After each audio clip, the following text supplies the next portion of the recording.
aqui está uma família que Deus agiu. E eu fico pensando, pastor Sérgio, o que seria da minha vida se Deus não tivesse posto a mão na minha casa? O que seria de mim? Todo aquele sonho que eu tinha um dia de conhecer vocês, de estar mais perto do pastorzão, talvez eu nunca teria oportunidade de viver. Mas eu faço questão de colocar no altar esta casa. Oxe! Por causa da capacidade que eu vejo em Deus de transformar todas as coisas. Quando você pensar, não tem jeito, vou desistir, lembra de mim. Se eu estou de pé, você também pode recomeçar. Se eu conseguir, você também vai conseguir. A sua casa é o lugar de maior milagre. Eita glória! Então esteja em oração pela nossa casa, porque nós sabemos que Deus está abrindo uma bolha, Deus está encerrando um ciclo na nossa vida. Deus já nos avisou, e está na hora das coisas começarem a acontecer. E eu espero que vocês estejam com a gente em oração, e a gente possa viver juntos grandes projetos, sonhos de Deus, no nome de Jesus. Amém? Queridos, o meu pai, ele tem uma livraria e a gente copiou dele. E eu trouxe algumas Bíblias. Essas são com o inário evangélico, não é? É uma Bíblia com o inário da Igreja Metodista. Se você quiser acessar, você tem a chance. Tem alguns livros ali. Todos eles que eu vendo são livros que eu, se não li, tenho vontade de ler e quero indicar para que as pessoas vivam. Eu não quero viver simplesmente da venda de livro. Eu faço isso porque eu acredito que nós precisamos ter nas nossas mãos a chave da palavra de Deus e sempre um livro que possa nos dar uma dica de qual caminho seguir. Um livro que, por exemplo, me ajudou a entender algumas coisas da minha mente. Hoje eu tenho chegado mais perto do diagnóstico do TDAH, porque a minha vida, a minha mente é muito bagunçada, enfim, muitas coisas estranhas, e eu não conseguia me concentrar, não conseguia prestar atenção, e o livro, O Campo de Batalha da Mente, me ajudou extremamente. Primeiro porque eu achei que o livro era grosso, e o brasileiro não lê livro grosso. Era verdade. Alguns leem, mas a maioria não lê livro grosso. E aí eu deixei ele na estante. Segundo, porque ele falava de batalha, eu falei, eu não quero saber de demônio, de nome de capeta. Deixa esses aí para quem é especialista nisso. Eu já tenho problema demais. E aí então eu deixei para lá. Mas o dia que eu resolvi ler, o texto me abriu os olhos para entender que eu posso mandar no meu entendimento. Eu posso mandar a minha mente. Tem hora que eu posso dizer para ela, chega! E ela tem que calar. Ela tem que obedecer. E eu pratico esse exercício até hoje. Então, eu recomendo sempre a leitura por causa disso. E eu tive a honra, o privilégio, ainda é um bebezinho, eu considero assim, e ele já está terminando a primeira edição, quero lançar a segunda edição, tive o privilégio de lançar o meu primeiro livro, recomeçando de onde parei. São 25 lições para que as pessoas possam olhar para as suas vidas e possam dizer, essa área eu preciso recomeçar. Ele não é um material de devocional, também não é um material para você ler bonitinho, deitado na cama, dizendo, oh, que soninho, como é Max Lucado e outros mais, que são poetas. É um livro denso para você poder sentar com papel, caneta e tentar esmiuçar algumas coisas que o texto está te indicando. Bispo Adonias fez o prefácio e ele disse, se você não quer ser desafiado na sua fé, não leia este livro. E ele está acabando, e eu não sei como que eu vou fazer, mas eu sei que Deus vai me dar condições de lançar a segunda edição deste mesmo livro, que é da série Consagrado, com M. Porque eu acredito que toda consagração começa com o relacionamento. A consagração não vem da troca de favores que eu faço para Deus, não é? Eu faço um bem aqui para Deus me agradar lá. É assim que a gente faz jejum, né? A gente tira uma coisa aqui para Deus atender de lá. Eu não acredito nessa história. Eu acredito que toda prática, ainda que seja jejuando, orando, toda ação que eu faça em direção a Deus, em primeiro lugar tem a evidência de estar com Ele, de ser um com Ele, de viver em relacionamento com Ele.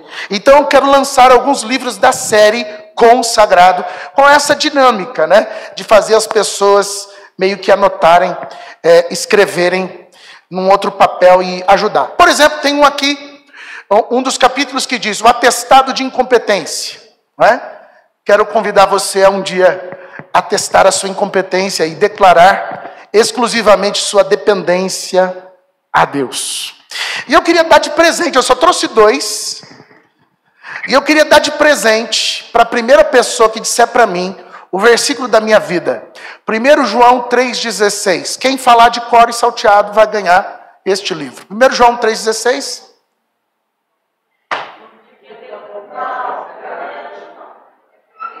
É lindo, mas não é esse. Perdeu o livro, querido. Sem olhar no Zap, sem olhar no Google, sem olhar na Bíblia, Jesus viu. 1 João 3,16, gente. 1 João 3,16. Versículo da minha vida. Muito bem, então se você quiser ler o livro, você vai ter que comprar. João 3,16 diz o quê? Porque Deus, de tal...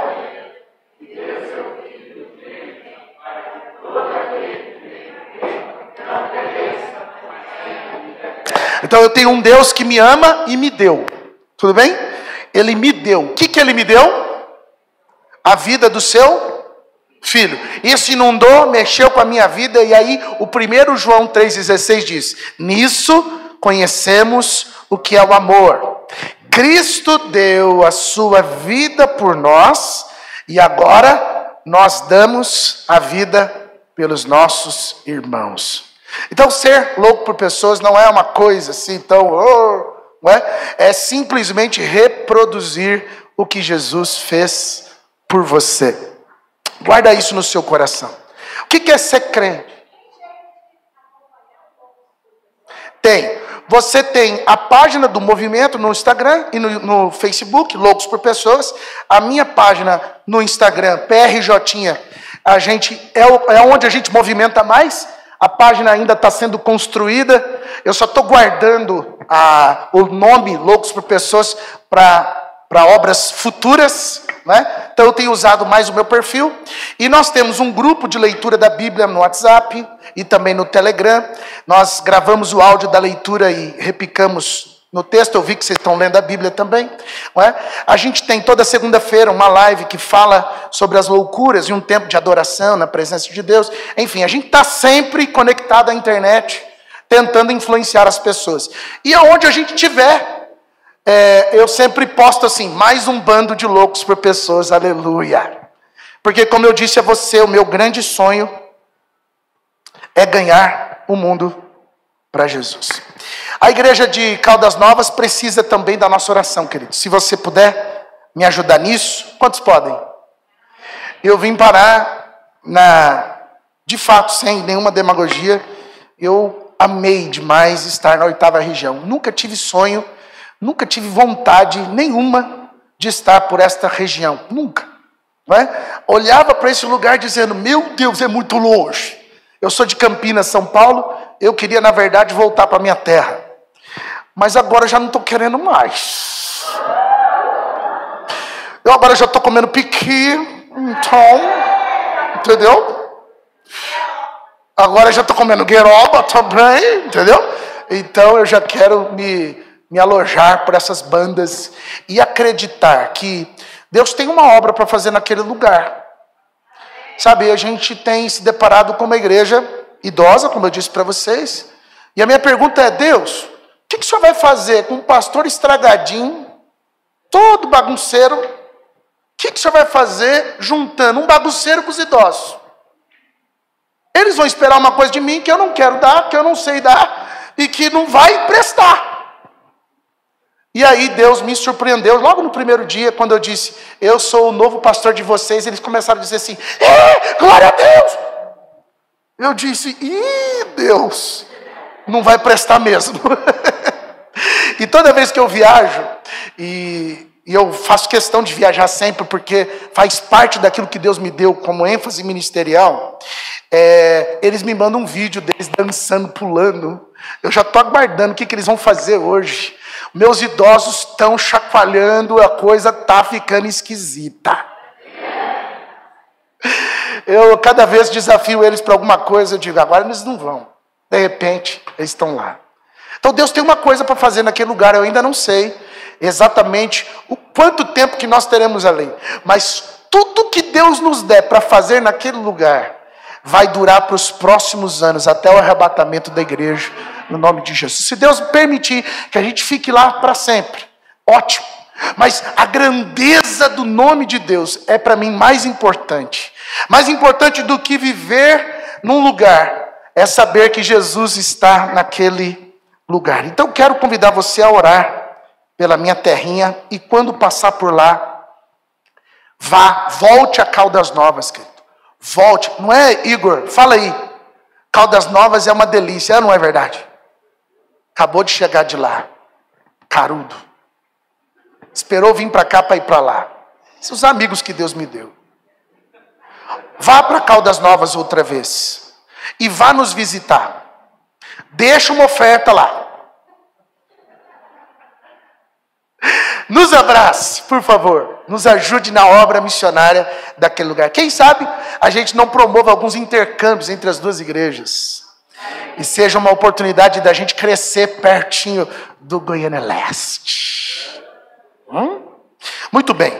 Eu queria convidar você, depois dos comerciais do Plim Plim, a abrir a palavra de Deus em Isaías, capítulo 43, versículo 1.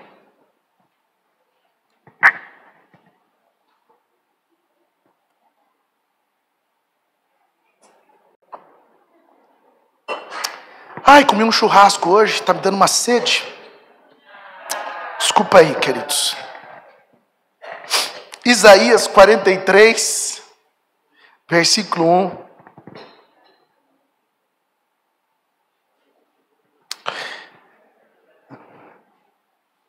Isaías, Antigo Testamento, 43. Chofe.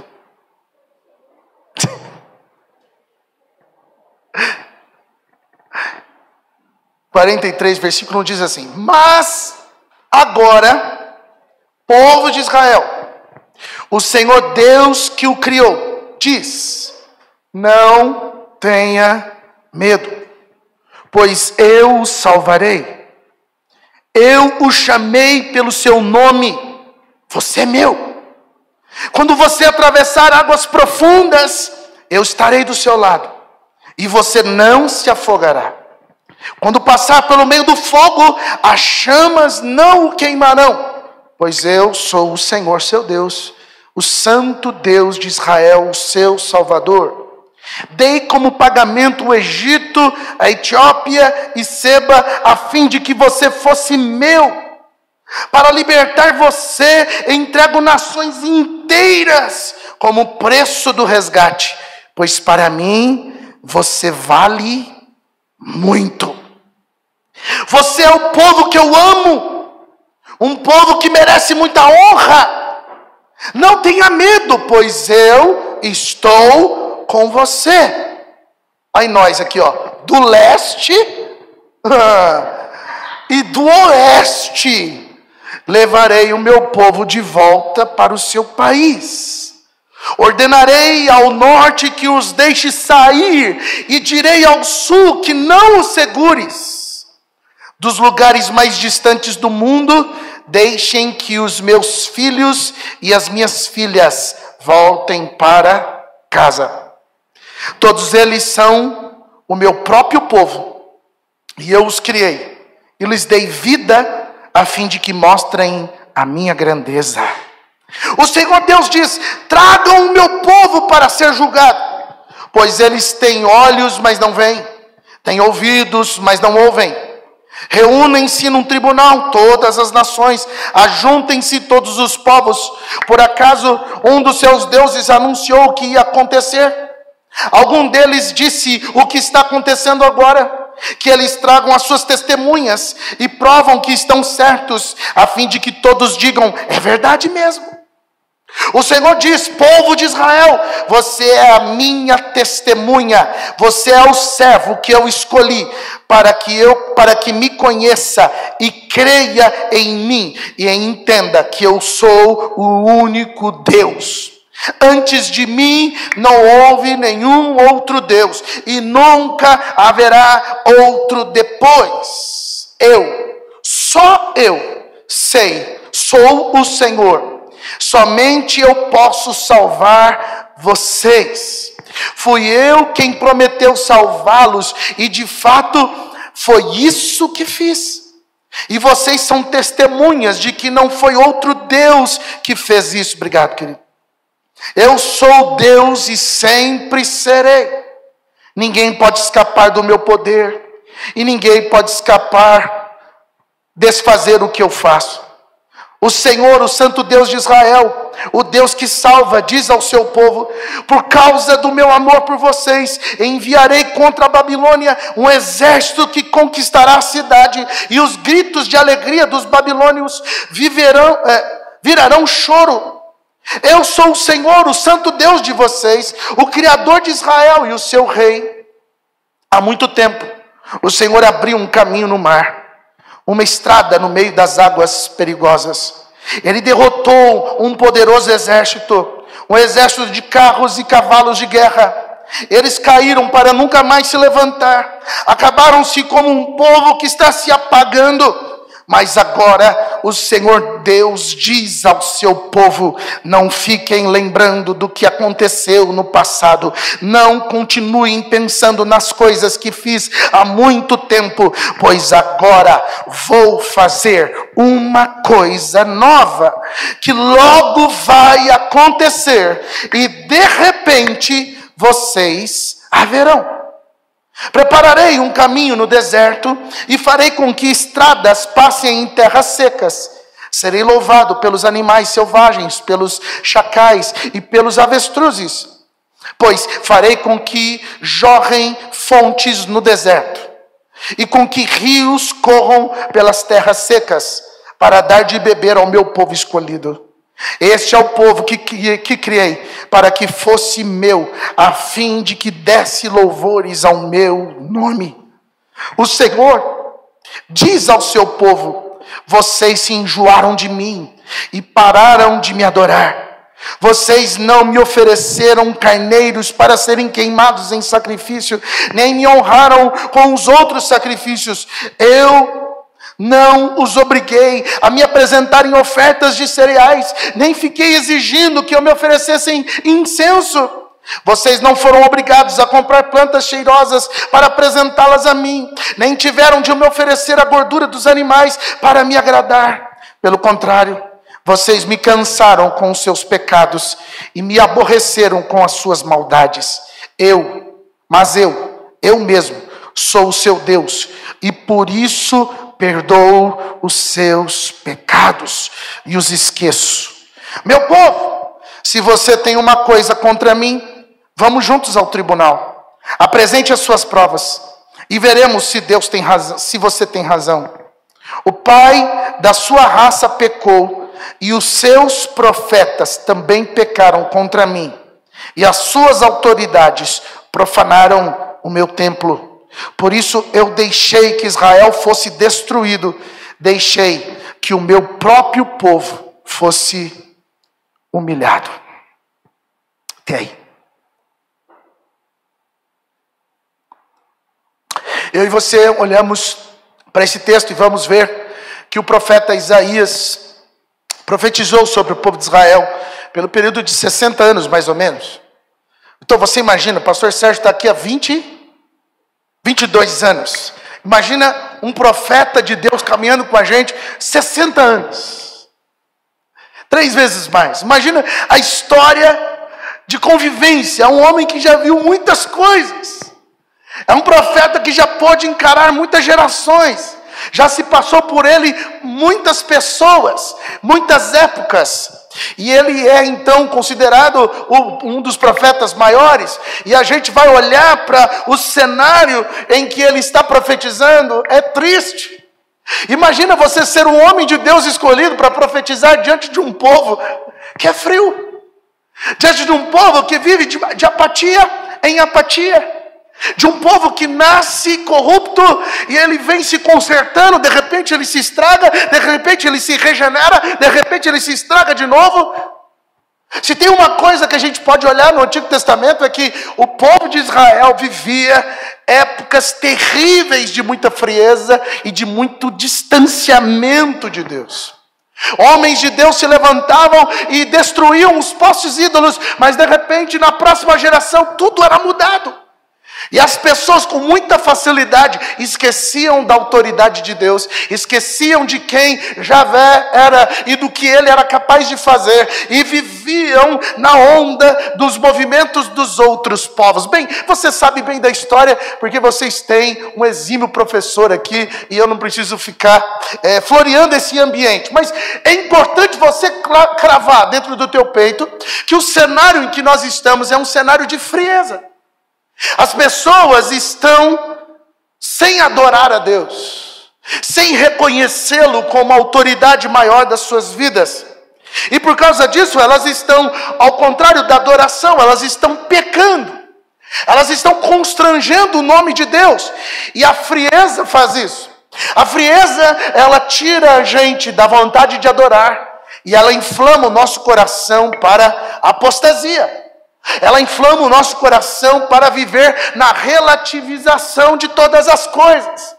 E a gente não acha que é tão sério assim, mas na medida que a gente deixa de adorar a Deus, na medida que a gente deixa de reconhecê-lo, na medida que a gente deixa de olhar para Ele como autoridade máxima, imediatamente a nossa natureza começa a gritar pelo desejo de ser Deus, pelo desejo de ser como Deus, pelo desejo de desviar-se do caminho de Deus. A grande questão é que Deus sempre traçou um plano para recuperar o seu povo. A grande questão é que você vai sempre olhar para Deus insistindo com o povo. Se Deus fosse eu ou você, Deus já tinha desistido. No primeiro tombo, no segundo tombo, eu não é. Porque a gente não é besta. Então a gente perdoa uma vez, a gente não fala assim? Pastor, eu perdoo uma vez, 2 vezes, não é? Agora você imagina Deus olhando para o seu povo, o povo que Ele escolheu, e olhando para a frieza que estava instaurada no coração deles, e mesmo assim, acreditando neles, mas ao mesmo tempo percebendo que aquela vida de pecado estava enjoada. Deus, através da boca do profeta, pôde dizer ao povo que estava cansado do pecado daquele povo.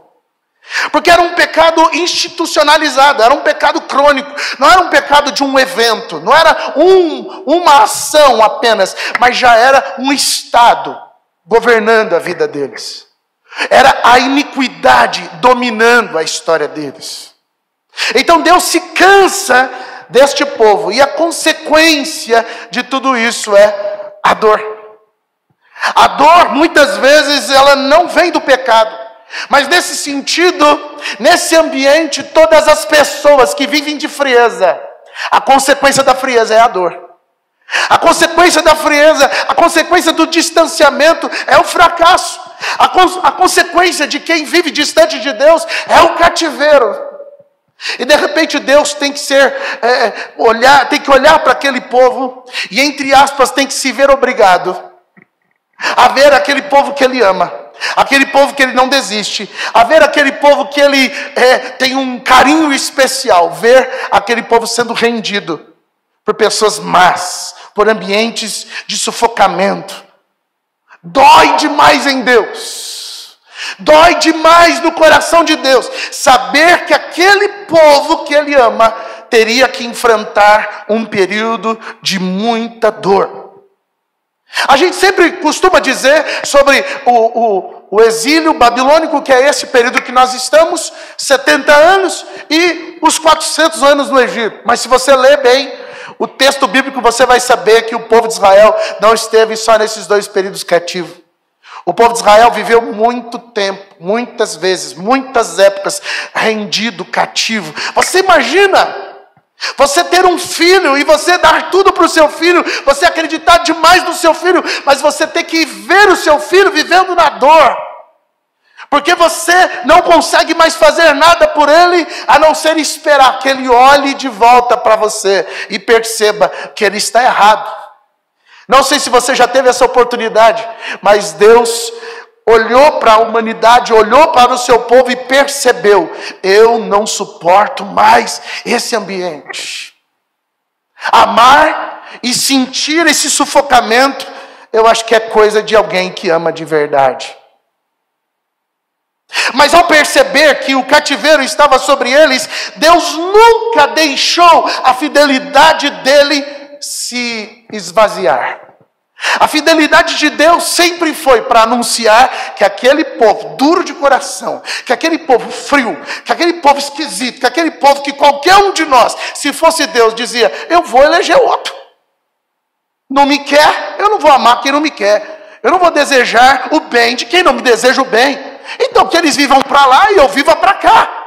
Mas aquele Deus, ou este Deus que nós servimos, tem a oportunidade de, mesmo diante desta oscilação de humores, de sentimentos, ele continua revelando o valor que o seu povo tem, o amor que ele tem pelo seu povo, e o que ele deseja que esse povo tenha, que é a honra. Agora você, na perspectiva de Deus, imagina você perceber que o povo está doente, que o povo está frio, o povo não está te dando moral, o povo não está te entendendo, mas mesmo assim, você envia um profeta para dizer: eu te amo. Vocês estão frios, vocês estão distantes de mim, vocês não estão levando a mim a sério, mas eu amo você, eu dou valor a você, e eu quero te honrar. Você imagina isso? Eu fico imaginando, me colocando no lugar do profeta. O que é? Você está vendo como ser humano que aquele povo não está te dando moral, e mesmo assim você tem que encher a bola deles. Aquele povo não está nem aí para Deus, e mesmo assim você tem que lançar essa palavra. Mas sabe por que isso? Porque os profetas de Deus sempre estão além do seu tempo. Porque os profetas de Deus, eles não estão simplesmente vendo o que todo mundo vê. Os profetas de Deus estão sempre vendo o que Deus está vendo. E Deus tem autoridade sobre o tempo e os lugares. Deus permite que o seu povo seja levado cativo por um período, mas Ele sabe quando isso vai acabar. Deus sabe como as nossas histórias vão acabar. E por causa disso, Deus levanta um homem de Deus para dizer: é chegado o tempo da salvação. Queridos, eu vim aqui hoje à noite para poder dizer a você: é chegado o tempo da salvação. Deus está olhando para você. Pode ser que Deus não esteja aprovando muitas coisas do que você faz, do que eu faço. Deus está cansado de muito do nosso pecado que a gente insiste em viver. Mas é chegado o tempo de uma virada radical sobre a nossa identidade. É assim que eu acredito. É assim que eu tenho vivido a minha história. Deus está na porta para fazer uma nova história. E eu estou olhando para esse texto e me enxergando, dizendo: olha, Deus já tolerou muita coisa da minha vida, agora chega. Deus já tolerou muita coisa que eu insisti em viver, e por causa disso Ele teve que lidar com a dureza do meu coração. Talvez, eu não vou abrir o confessionário aqui, porque a gente não tem tanta intimidade assim. Da próxima vez, quem sabe. Mas quantos de nós poderiam reconhecer que mesmo diante de toda a ação de Deus, não tratam Deus como Ele merece? Mesmo diante de todo o favor do Senhor, mesmo diante de tudo aquilo que Deus insiste em fazer por você, mesmo diante até das palavras que Deus insiste em mandar para você, você insiste em tratá-lo com snob, com o sentimento de que você está muito ocupado hoje, de que você está muito atarefado hoje, de que você está sem tempo para dar espaço para superficialidades. A nossa vida com Deus é um lugar onde a gente vive se pode, vive se dá, vive se a gente consegue, mas a gente nunca está priorizado, a gente nunca está alinhado em dizer: eu vivo para Deus e as outras coisas vão acontecendo se eu tenho tempo. Se sobrar tempo, eu vou. Se não sobrar tempo, pastor, querido, desculpa, beijo, mas não vai dar. Se não sobrar tempo, desculpa, eu sou uma pessoa muito atarefada. Querido, Deus mandou você ser uma pessoa muito atarefada, ou Deus mandou você ser um homem cheio do amor dele, ser inundado por aquilo que ele é capaz de fazer? O que é que Deus mandou você fazer? Você é fruto do amor dele, ou você é fruto do seu trabalho, fruto das suas coisas, fruto daquilo que você produz? Você decidiu viver de que maneira? Mas eu vim aqui para dizer que Deus decidiu que você nasceu para Ele. Você nasceu para adorar ao nome do Senhor. Você nasceu para reconhecer o nome de Deus. E está chegando o tempo em que Ele vai revelar a você mais um período de salvação. Deus ainda não desistiu de você. Deus ainda está tocando no seu coração, dizendo: eu te quero, você é meu, eu te amo e eu vou te honrar. Quantos querem parar de gastar tempo com bobeira e dizer: sim, Senhor, eu quero a minha salvação, eu quero a minha vida? Pode escolher, querido. Se não for agora, você me libera, porque eu estou sentindo que é a minha hora. Se não for agora, você deixa eu ir. Mas o seguinte, a gente tem pouco tempo. Não vai dar tempo da gente ficar com essa moagem, tentando ver se eu vou dar moral para Deus ou não. Está na hora de eu começar a perceber que mesmo diante de tantas dores que eu já pude viver, Deus vai usar até mesmo as dores para que eu engrandeça o nome do Senhor.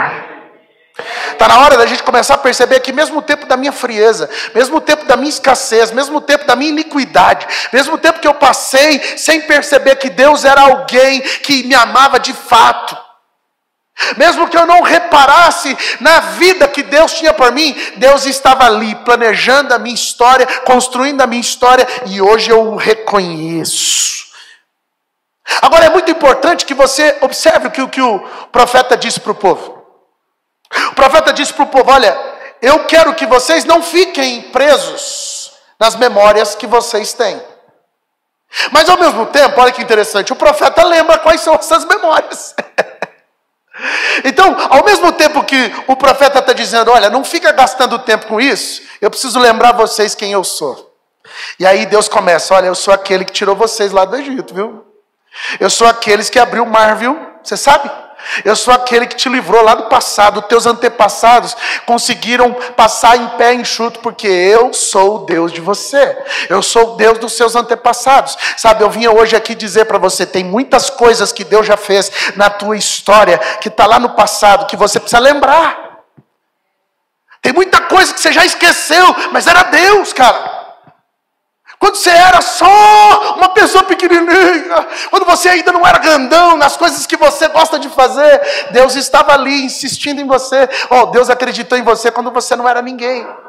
Deus acreditou em você quando você não tinha capacidade, quando você não tinha habilidade. Ele olhou para você e disse: eu acredito. Agora Deus está dizendo para você: não fica esquentando a cabeça com isso que eu fiz. Não fica preocupado, choramingando. E é um pouco disso que eu vivo em Caldas Novas fazendo. Nós somos uma igreja de 59 anos, uma igreja de idosos, uma igreja que tem mais passado do que futuro, pelo menos na cabeça deles. E eu tenho dito para eles: isso não é verdade. Isso não é verdade.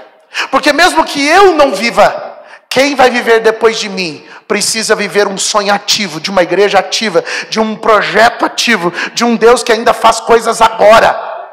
Não vai dar para a gente estabelecer um museu e contar as histórias: pastor, era tão bom, era tão maravilhoso. Legal, bacana, ative essa memória, porque isso vai te fazer lembrar quem Deus era para você.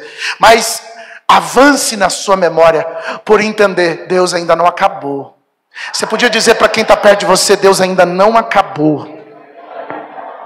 Então, mesmo que diante das circunstâncias você seja alguém frio, distante de Deus, seja alguém apático, alguém que não está se levando em consideração a sua vida e a vida de Deus, eu vim aqui para dizer: o seu tempo de férias, o seu tempo de calmaria, o seu tempo de tranquilidade, de viver sem pilhação diante de Deus, está acabando. O versículo 19 diz assim: pois agora eu vou fazer uma coisa nova, que logo vai acontecer, e de repente vocês a verão. Prepararei um caminho no deserto e farei com que estradas passem em terras secas. Aqui estão 3 coisas que eu quero dizer e a gente vai embora. Tudo bem? Combinado? Só que não. Pegadinha do malandro. Primeira coisa, volte a acreditar nas promessas de Deus. Deus disse, eu vou fazer uma coisa nova. O que ele está dizendo? Prepara as malas, porque as coisas vão mudar. Prepare as malas, porque as coisas vão mudar. Deus está encerrando um ciclo na nossa vida. Deus está terminando uma etapa da nossa história. E Ele está dizendo, é Deus que está dizendo. A gente vive numa era onde a voz de Deus é anunciada nos 4 cantos. A gente tem a voz de Deus de todos os jeitos. Se você quiser a voz de Deus na boca de um pastor que pula de um pé só, você tem. Se você quiser a voz de Deus na voz de um homem que fala com doçura, que fala contando histórias e vai lembrando as histórias da vida, do cotidiano, e isso vai te encantando, e você fala, oh, eu quero. Deus faz com que você encontre pastores meio maluco, meio estragado, meio zoado. Deus faz de várias maneiras. Deus fala de diversas formas. Mas nunca se viu um povo tão distante, tão frio, tão esquisito. Sabe, eu tenho chegado numa era em que eu não tenho muito suportado conviver com os crentes. Por incrível que pareça, a minha grande dificuldade na vida não são com os pecadores. A minha grande dificuldade na vida, pastor, tem sido com os crentes. Sabe por quê? Porque são pessoas que sabem de tudo. São pessoas que vivem uma vida que parece que o álcool gel é a maneira como eles se comportam, sabe? Sempre muito limpinho, sempre muito organizadinho, sempre muito acertadinho. Eu digo, ou é mentira, ou eu estou muito errado. Sabe, às vezes a gente olha para as relações que a gente constrói na igreja, não dá para pôr um pecador aqui dentro. Não dá para enfiar alguém esquisito com várias dificuldades aqui dentro. Por quê? Porque a gente vive de um jeito que a gente nem sabe que vive, mas a gente vive de um jeito muito complicado. E uma das grandes complicações da nossa vida é não prestar atenção no que Deus faz. Queridos, vocês têm um pastor aqui que eu vou te falar. Todo mundo queria o pastor Sérgio. Agora, fala a verdade para mim. Quantas mensagens dele, ou que saiu da boca dele, você pode dizer, isso aqui mudou a minha identidade, abalou a minha história. Qual a mensagem de semana passada, que você pode dizer assim, isso aqui eu estou vivendo agora. Mas não adianta você achar bonitinho. Não adianta você achar lindinho. O evangelho não é para você achar bonito, querido. O evangelho não é para ser certinho. O evangelho é para ser a palavra de Deus, a boca de Deus anunciada. E a boca de Deus anunciada é ação. A palavra de Deus é movimento. Mas porque a gente está muito acovardado, porque a gente está muito acomodado, a gente acha que a voz de Deus é bonitinha. Não, querido, a voz de Deus não é bonitinha. A voz de Deus é movimento. A voz de Deus não compactua com a nossa paralisia. A voz de Deus não compactua com a nossa lerdeza. A voz de Deus não compactua com a nossa letargia. A voz de Deus, ela é a voz de muitas águas. Ela é o movimento dos céus sobre a terra. A voz de Deus é a ação. Quando Deus disse, haja luz, o que aconteceu, querido? Então eu preciso de um povo que volte a acreditar que Deus ainda está falando com o seu povo. Eu preciso de um povo que olhe para a palavra de Deus e diga, eu quero a palavra de Deus para mim. Talvez seja por isso que tem se acabado nas faculdades de teologia tantas pessoas desejando ser pastores. Talvez seja por isso que a nossa igreja tem tanta dificuldade de obreiros.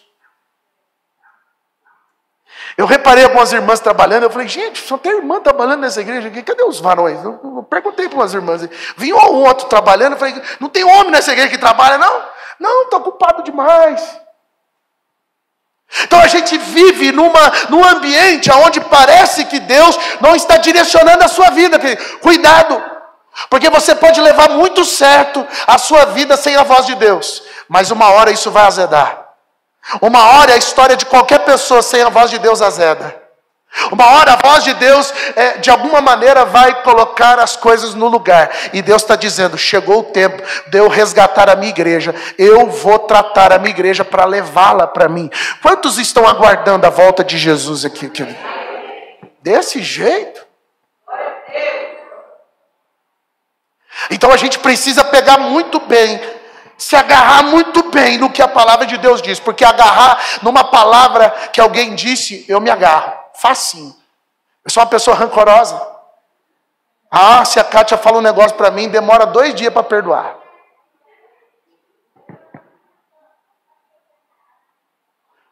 Então, por causa disso, quantas vezes eu agarrei no ódio e fiquei agarrado com ele aqui, ó. Eu já tive vezes de olhar para um carro que era o carro do meu algoz.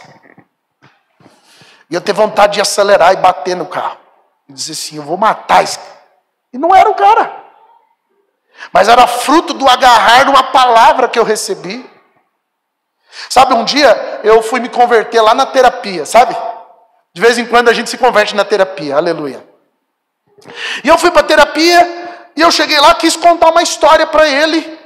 Você sabe bem que o terapeuta de vez em quando pergunta como vai você, e você vai contando as tuas histórias, e na medida que você vai falando, ele vai contando. E eu lembrei então que um dia eu tinha ouvido um pastor que eu considerava como meu amigo. E ele disse, junto com o SD do meu distrito. E essa voz chegou até mim, dizendo assim, Jotinha é só um agito.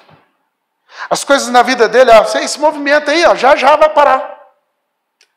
E essa palavra chegou a mim e eu acreditei nela. Doeu? Eram pessoas que eu tinha apreço. Depois eu tive que conviver com essas pessoas sem conseguir digerir aquilo. Mas eu acreditei naquela palavra. Eu sou só um agito. Todas as vezes que alguma coisa dava errada, eu acreditava naquela palavra. Eu estava rendido a uma palavra que um homem disse.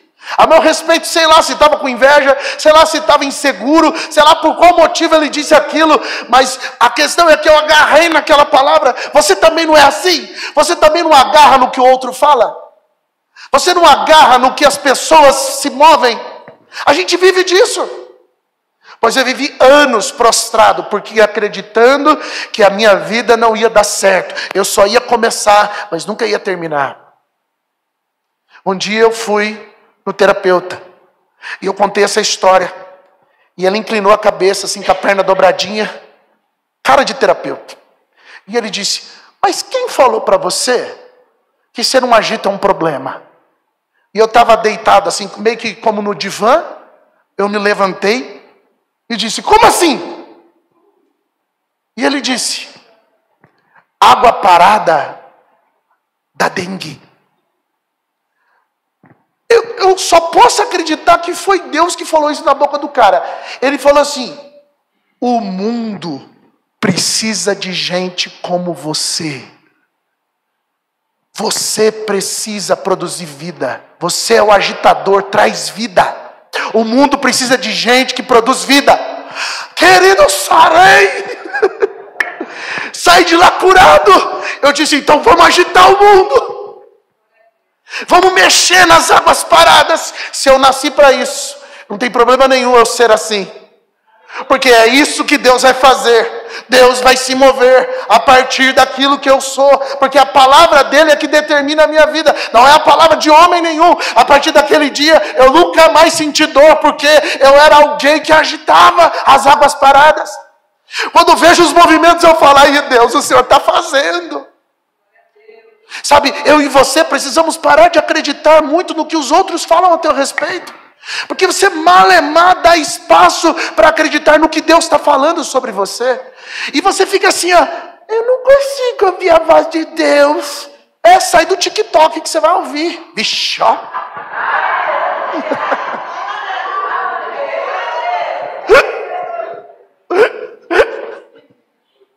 Ou me segue lá que você vai poder ouvir pelo menos uma coisa. Propagandas. Eu e você estamos antenados em tudo. O meu filho Gustavo é um menino que eu vou fazer uma camiseta para ele que é assim, tá escrito: eu vi num vídeo. Tudo esse menino chega e fala: eu vi num vídeo, que não sei o que. O que você quiser falar, pergunta para ele. Fala sobre física quântica, pergunta para ele. Ele vai dizer: eu vi num vídeo. Viu, não viu? Qualquer coisa que você falar, ele viu no vídeo. Mas eu e você precisamos ser as pessoas que dizem: eu ouvi de Deus. Eu sou a pessoa, você é a pessoa que vai dizer: eu ouvi de Deus. Deus falou que vai acontecer, então vai acontecer. Você está agarrado em quê? Solta essa palavra maldita que foi lançada contra você. Solta essa palavra que foi lançada contra a sua casa, contra a sua família. E acredita de uma vez por todas, caramba, naquilo que Deus está falando a teu respeito. Há uma palavra de ordem dizendo: eu vou virar. Então eu já estou me preparando. Vai acontecer. Agora é o seguinte. A palavra de Deus no versículo 19 diz: uma coisa nova vai acontecer. E esta é só uma promessa. Mas a Bíblia diz que de repente, isso é muito lindo. Por quê? Porque o de repente não tem a ver com Deus estar sentado, dizendo: eu vou ver o meu povo sofrendo. Cansei. Agora eu vou começar a mexer os pauzinhos.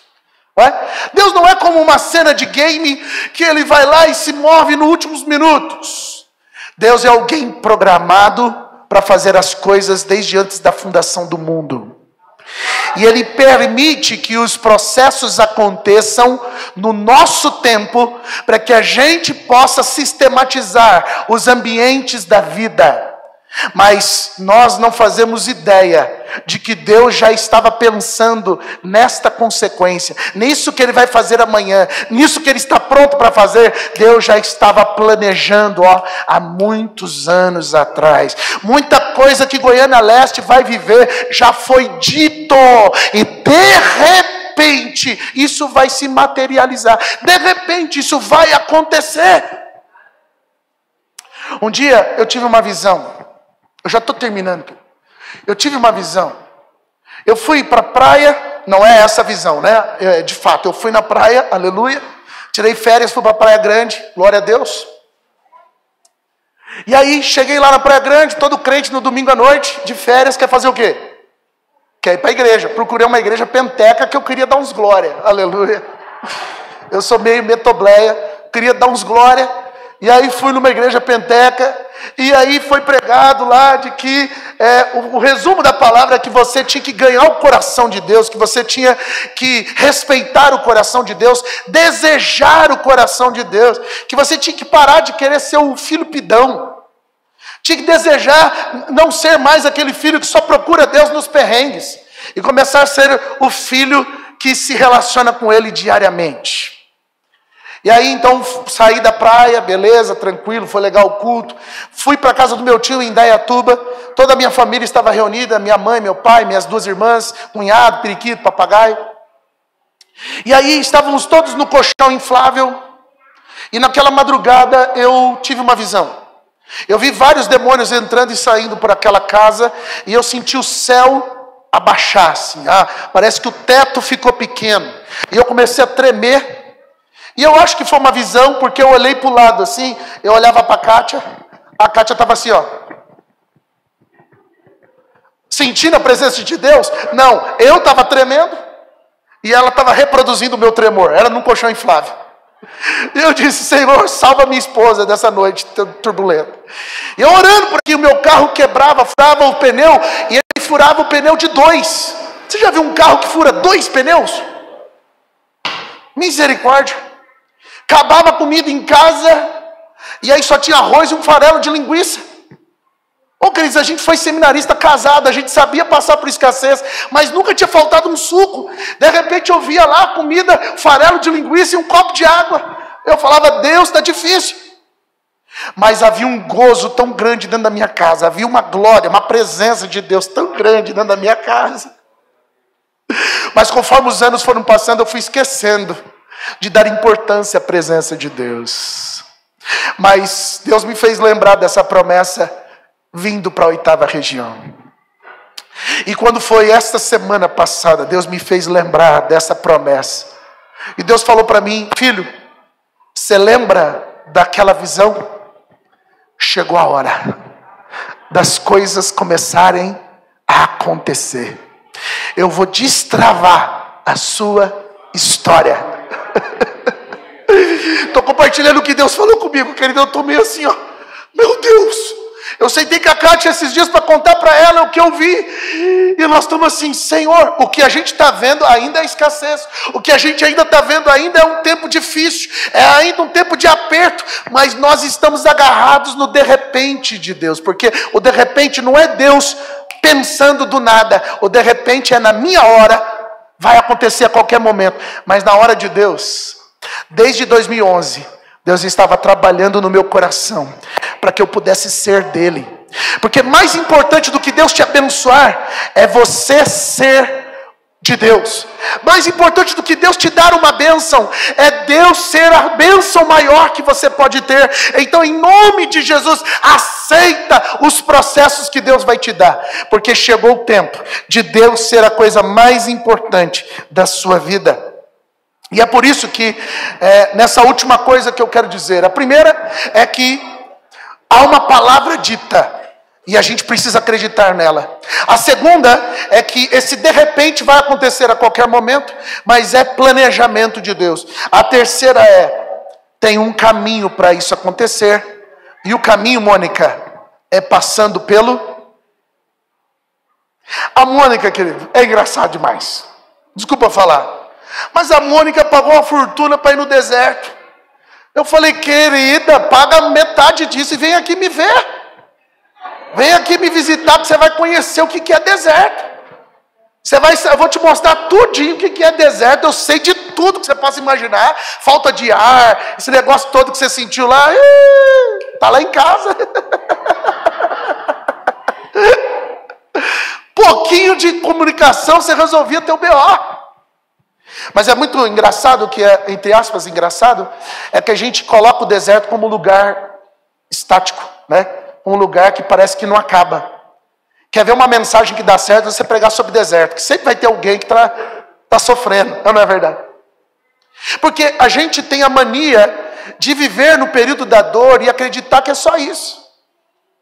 A gente tem a mania de acreditar que a alegria de pobre... que a alegria de pobre dura pouco. Então a gente não está acostumado a viver pelo poder da palavra de Deus. A gente está acostumado a viver daquilo que a nossa mão dá. E a nossa mão é capaz só de nos levar para o deserto e nos fazer morar e morrer lá. Mas Deus está te levando para um lugar de transição. O lugar que é de confusão e de sem direção, o lugar que é de sequidão, o lugar que é de extremo calor e de extremo frio, o lugar que é dos extremos, Deus está falando para você: olha, eu vou preparar um caminho no deserto. A saída para o teu caos, a saída da tua vidinha, a saída do teu estado de vida atual é pelo deserto. Mas Deus vai preparar um caminho. Eu não sei, Mônica, você pode responder para nós, mas eu tenho a impressão que deserto não tem caminho. Eu tenho a impressão que deserto é um lugar sem direção. Aí eu vejo Deus dizendo: eu vou fazer você transicionar de uma vida para outra, passando por esse ambiente, mas eu vou na sua frente, desenhando um caminho para você. Caprichosamente. Um Deus zeloso, olhando para a gente que não vale, que, né? Vamos combinar?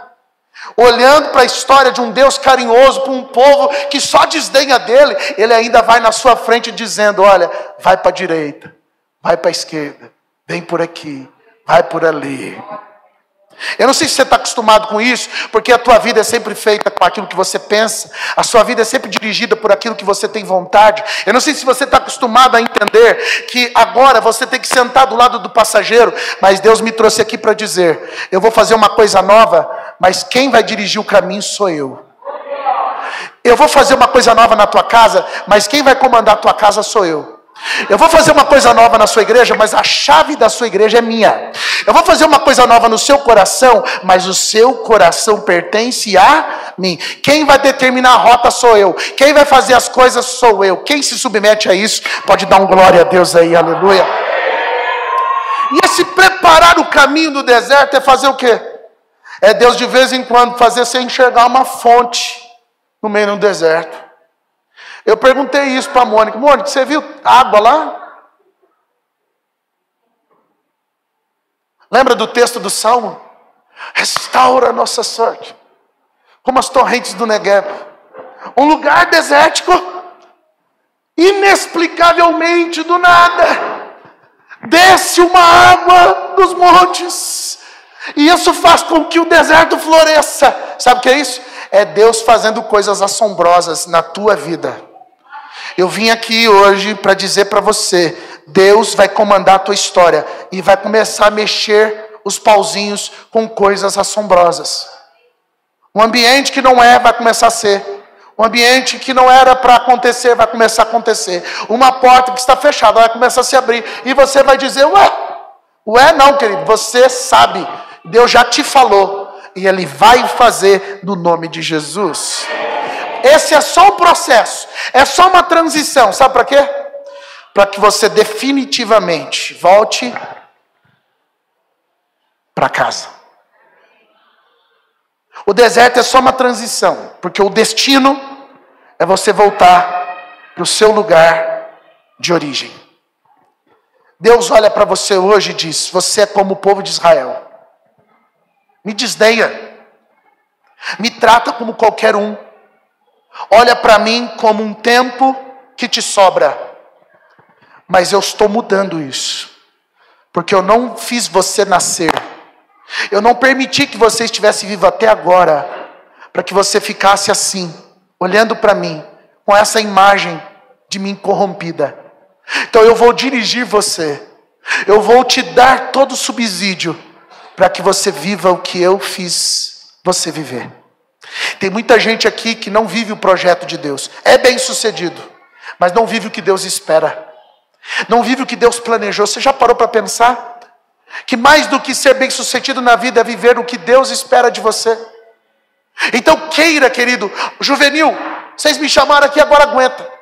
Ao invés de simplesmente escolher a profissão que vai te deixar bem sucedido, diga a Deus, o que o Senhor quer que eu seja na vida?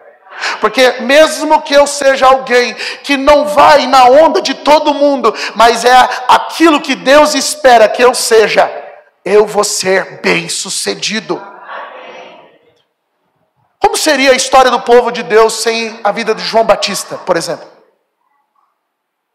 Mas a gente nunca ia escolher que um filho nosso fosse João Batista. Mas não existiu homem nessa terra maior do que João Batista. Talvez Deus vai te chamar para ser o João Batista, e daí? Talvez Deus vai te chamar para morrer por causa dele, e daí?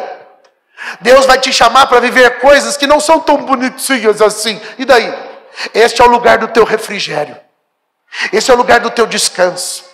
Sabe, a gente olha para os refugiados e a gente diz, tadinho deles, eles estão morrendo por causa do nome de Jesus, eles estão perdidos, coitados. Não, querido, eles estão felizes por estar cumprindo o chamado de Deus na vida deles. Para eles, morrer é consequência de viver uma vida extraordinária diante de Deus. Eles não olham para a morte como a gente olha, não.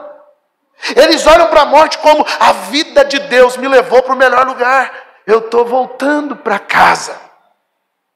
E eu espero que arda no meu e no seu coração a vontade de viver essas duas realidades da nossa casa. Primeiro, o nosso propósito. Para de bater cabeça e vai viver o que Deus está chamando você para viver. Mas eu não estou entendendo. Para de levar Deus no banho-maria e começa a levar Deus a sério. Porque o que ele está falando está escancarado, está aberto, está audível. É para todo mundo saber. Começa a levar Deus a sério. E volta para o teu propósito, teimoso. Volta para o teu propósito, orgulhoso. Volta para o teu propósito, religioso. E o segundo propósito da casa é que Jesus foi na nossa frente. Preparar um lugar para a gente habitar. Para todo sempre viveremos diante dele, declarando: santo, santo, santo é o Senhor dos exércitos. Toda a terra está cheia da sua glória. Eu não sou um pastor apocalíptico, no sentido de toda hora falar sobre o Apocalipse. Mas faz alguns anos que Deus está dizendo para mim: filho, fala sobre isso, porque eu estou voltando. Fala sobre isso, porque o tempo está chegando. E tem ardido no meu peito a vontade de encontrar com o meu Jesus. Você tem tido essa vontade? Será que vale todo o sacrifício que você está fazendo para dar o melhor para a sua família? Será que você sabe o que é o melhor para a sua família? Será que não é Deus que sabe? Por que você não gasta tempo pensando na eternidade, hein? Vai formar os seus filhos para serem ricos, mas vai perder a eternidade? Do que vai valer?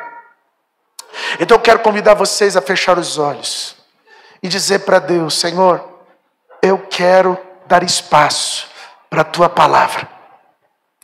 Eu quero acreditar outra vez que o Senhor está movendo o meu coração. A minha casa está de volta, Jesus. Começa a dizer para ele: Senhor, eu quero o teu propósito. Eu só quero fazer o que o Senhor quer que eu faça. Se eu tenho direito de escolha, eu escolho te obedecer. Se eu tenho direito de escolher, eu escolho ser teu seguidor. Eu escolho reproduzir o que o Senhor quer que eu reproduza. Se eu tiver que morrer por isso, não tem problema. Se eu tiver que me afastar de Goiânia, não tem problema. Se eu tiver que fazer isso ou aquilo, não tem problema. Problema é viver longe do meu propósito. Senhor, eu não quero. Fala para Deus: Senhor, eu não quero viver longe da salvação. Eu posso passar minha vida inteira na igreja e perder a minha salvação. Fala para Deus: Senhor, eu quero a alegria da salvação no meu coração. O Senhor pode devolver para mim o brilho da tua presença, a ponto de eu sentir como um novo convertido, que algo na minha vida mudou. Porque eu sei que a tua palavra há de se cumprir. E que assim seja sobre a minha vida. Deus, nós estamos aqui, obedecendo ao teu propósito. O Senhor nos ligou nesse final de semana para compreender o que o Senhor deseja de cada um de nós. E nós estamos aqui nos colocando à disposição no final desta semana, dizendo: que se cumpra em mim a tua vontade, assim na terra como é feita no céu. Um Deus que insiste tanto em me amar, não pode receber o meu desdém. Um Deus que insiste tanto em me perdoar, não pode receber o meu resto. Deus, a partir de hoje nós queremos aprender a te entregar o meu tudo. Nós queremos encorajar os outros a viver uma vida inteira dedicada a Deus. Se vai ser abençoado ou não, o mais importante é saber que a tua presença é a nossa maior vitória. Por isso, Deus, devolve aqui os corações aos seus propósitos. Assim como na visão de Ezequiel do vale de ossos secos, faça as pessoas se ligarem aos seus propósitos agora. Eis que eu escuto um barulho de gente se movendo de volta para sua casa, de volta para o seu lugar de origem, de volta para onde ele nunca tinha que ter saído, de volta para aquilo que é a palavra de ordem da vida dele e dela. O barulho de muitas águas. Eis que o Senhor está fazendo uma coisa nova e vai nos levar de volta para o teu plano, Jesus. Somos, antes de ser a igreja famosa do Goiânia Leste, somos a igreja de Jesus Cristo de Nazaré, lavada e remida pelo sangue de Jesus, e as portas do inferno não prevalecerão contra ela. Somos um povo que aguarda a volta do Senhor, que aguarda a trombeta soar e a igreja ser arrebatada. Somos a igreja do final dos tempos, somos a igreja que anseia pela tua vida. Queremos te conhecer face a face mais do que todas as coisas, mais do que todos os presentes da vida, mais do que todas as honras na vida. O que é importante para nós é terminar na eternidade com Jesus. Por isso eu quero declarar em nome de Jesus: devolve a mensagem da cruz para este lugar, devolve a mensagem da cruz para o nosso coração e faz pilhar a nossa vida pelo poder da tua palavra, e que assim se cumpra todos os teus desígnios, no nome de Jesus. Será que você podia se colocar de pé, querido? Se eu amo a mensagem da cruz, até morrer eu lá vou proclamar.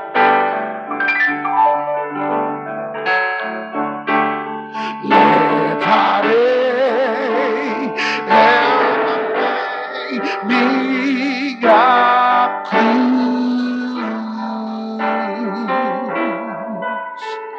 até por uma coroa trocar. Se eu amo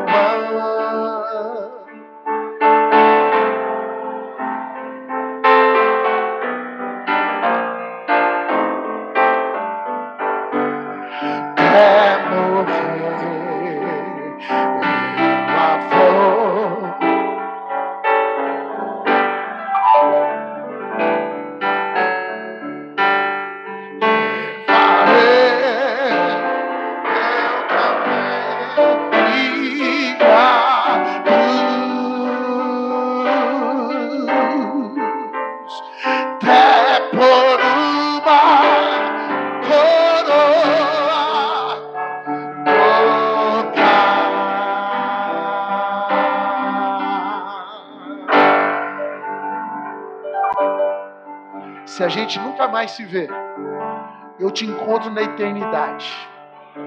Olha aqui, bando de juvenis, vocês não me convidaram aqui para ficar aqui na eternidade, combinado? Vocês me convidaram aqui, então eu quero ver vocês na eternidade. Nós vamos morar no céu com Jesus. Nós vamos nos devolver para o projeto do Senhor.